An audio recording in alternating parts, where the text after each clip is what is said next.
Subject اور predicate کے حوالے سے ہم نے پچھلے اسباق میں بات کی ہے. اب آ رہے ہیں ہم ورب یعنی فعل کی طرف. اس کو جانتے ہیں کہ کیا ہے, اور ہم نے ذکر کر دیا تھا کہ پریڈیکیٹ کو بیان کرتے ہوئے بتایا گیا تھا کہ it is a phrase that contains a verb. وہ ایک فریز ہوتا ہے, ایک مجموعہ ہوتا ہے الفاظ کا جس کے اندر ورب ہوتا ہے. دا ورب is always in the predicate, اور ورب ہمیشہ حصہ ہوتا ہے پریڈیکیٹ کا. تو اب ورب کیا ہے اس کو دیکھ لیں گے, اس کے بعد دوبارہ سے اگر آپ پریڈیکیٹ کا لیسن دیکھیں گے تو انشاءاللہ مزید بہتر طور پر وہ سمجھ میں آئے گا. ورب یعنی فعل. یہاں سوال کیا جا رہا ہے کہ what is a verb؟ ورب کیا ہے, یعنی فعل سے کیا مراد ہے. A verb is an action occurrence, یعنی ورب سے مراد کسی کام کا ہونا ہے, کسی عمل کا ہونا ہے, کسی ایکشن کا ہونا ہے. In the simple sentences we used so far, جو جملے ہم نے اوپر استعمال کیے, the verb is mostly in existence form. ان میں ورب جو ہے وہ موجودگی کی حالت کو بیان کر رہا تھا. They are am, is and are, جو کہ am, is اور are کی شکلوں میں تھا.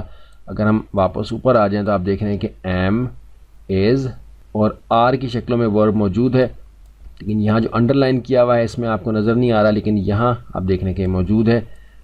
تو جو جملے ہم نے استعمال کیے ان میں تو یہ اس طرح سے تھا.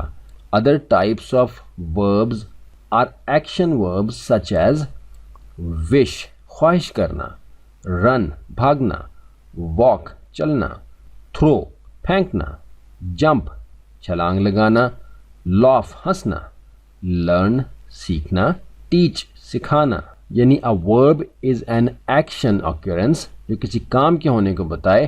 اگر کسی جملے میں کہا جائے کہ I wish to go to the park, کہ میں پارک جانا چاہتا ہوں, تو یہ ایکشن کو, آپ کی اس خواہش کو ظاہر کر رہا ہے کہ آپ خواہش کر رہے ہیں. رن, بھاگنا, اس کو جملے میں استعمال کریں گے تو یہ اس جملے کے اندر جو حرکت ہے, جو ایکشن ہے, جو فعل ہے, اس کو ظاہر کرے گا. اسی طرح دیگر مثالیں یہاں دی گئی ہیں. تھوڑا نیچے آ جاتے ہیں. There are many action verbs, but I only listed a few to let you know what I am referring to. اگرچہ ایکشن وربس کی بہت سی مثالیں ہیں, لیکن یہاں میں چند ذکر کر رہا ہوں. Here are some sentences to help you understand. یہاں کچھ جملے دیے گئے ہیں تاکہ آپ بہتر طور پر سمجھ سکیں کہ ورب سے کیا مراد ہے. I need to wash my face. مجھے اپنا چہرہ دھونے کی ضرورت ہے. I need to wash my face. Wash یعنی ایک عمل ہے جس میں کہ حرکت ہے, اس کے لیے کہ آپ نے ایکشن لینا ہے, عمل کرنا ہے. فعل یعنی کام کرنا ہے. علی ٹاٹ آصف, علی نے آصف کو سکھایا. ٹاٹ, آپ دیکھ رہے ہیں کہ یہاں ٹیچ تھا اور یہاں اس کی اگلی فارم ہے ٹاٹ. حمزہ از لافنگ, یعنی سبجیکٹ کیا ہے حمزہ اور ورب کیا ہے لافنگ, کہ وہ کر کیا رہا ہے, وہ ہنس رہا ہے.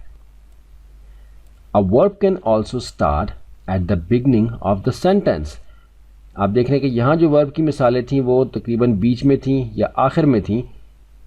تو یہاں بتایا جا رہا ہے کہ ورب جو ہے, جو جملے کے اندر عمل کو ظاہر کرنے والے الفاظ ہیں, وہ شروع میں بھی آ سکتے ہیں, ضروری نہیں کہ وہ بیچ میں یا آخر میں ہی آئیں. A verb can also start at the beginning of the sentence.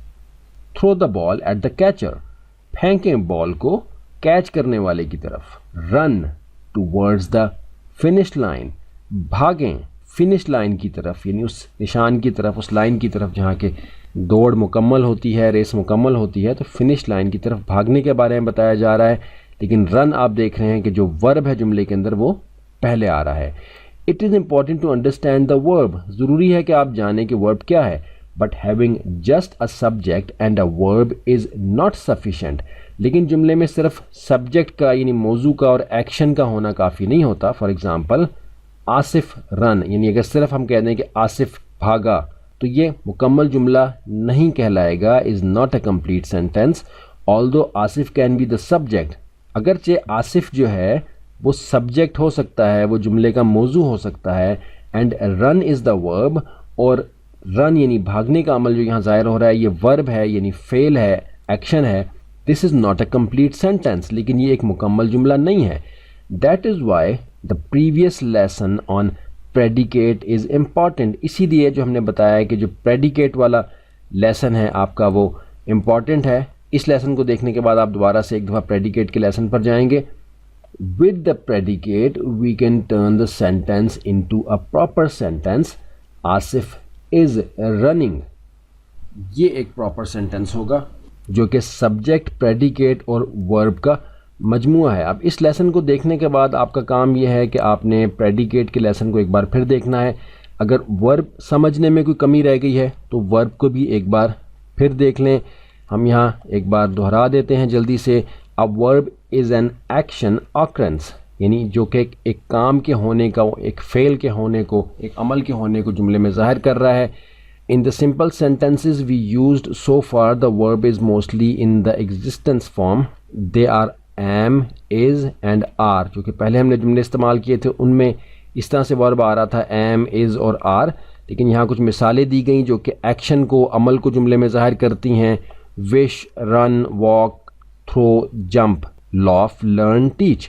اور کچھ یہاں مثالیں ذکر ہوئیں کہ I need to wash my face, Ali taught Asif, Hamza is laughing. تو یہ آپ کے جملے کے اندر فعل کو، عمل کو، ایکشن کو، حرکت کو جو ظاہر کر رہا ہے وہ ورب ہے. لیکن یہاں بتا دیا گیا کہ صرف سبجیکٹ اور ورب کے ہونے سے جملہ مکمل نہیں ہوگا، اس میں پریڈیکیٹ کا ہونا ضروری ہے. یہ ہم نے تشریح بیان کر دی، تفصیل بیان کر دی ورب کی. اور جیسے ہم نے سبجیکٹ اور پریڈیکیٹ کے لیسن کے آخر میں بتایا کہ روانی کے ساتھ انگریزی بولنے والے جن کی کہ مادری زبان انگریزی ہے ان میں سے بھی اکثر ورب کی تشریح بیان نہیں کر سکتے، لیکن وہ روانی کے ساتھ انگریزی بولتے ہیں، سنتے ہیں، سمجھتے ہیں، ان کی بات لوگ سمجھتے ہیں کیونکہ وہ عملی طور پر اس زبان کو استعمال کر رہے ہوتے ہیں. اور پھر ہم دہرا دیں اس بات کو کہ بہت زیادہ توجہ دینا رکاوٹ کا باعث ہوگا، لیکن کم سے کم 4 چیزیں جو ہم نے ذکر کی ان کی تفصیل ہم دیکھ رہے ہیں اور ساتھ اس کی اہمیت کو بھی بیان کر رہے ہیں یا اس کی اہمیت کو بھی کم کر رہے ہیں کہ جاننا ضروری ہے لیکن ٹینشن نہیں لینی، کیونکہ بولنا سیکھنے کے لیے بولنا پڑتا ہے. جیسے کہ آپ کو اگر اچھی ڈرائیونگ سیکھنی ہے، گاڑی چلانی سیکھنی ہے تو اس کے لیے آپ کو گاڑی چلانی پڑے گی، تبھی آپ کی اس مہارت میں بہتری آئے گی. ایسا نہیں ہوگا کہ آپ اس کی کتاب پڑھ لیں، ڈرائیونگ سے متعلق بہت سا لٹریچر پڑھ لیں تو آپ ایک اچھے ڈرائیور بن جائیں، ایسا بالکل نہیں ہوگا. تو یہ تھیوریٹیکل ایلیمنٹس ہم آپ کے سامنے رکھ رہے ہیں. کورس میں کوئی کمی ہم نے انشاءاللہ نہیں چھوڑنی، لیکن یہ اس بات کو سمجھ لیں کہ بولنا بہتر بنانے کے لیے، روانی کے ساتھ بولنے کے لیے بولنے کی ہی مشق کرنی پڑے گی، جو کہ انشاءاللہ آگے آ رہی ہے، جس کے لیے بالکل انشاءاللہ آپ کو پریشان ہونے کی ضرورت نہیں ہے.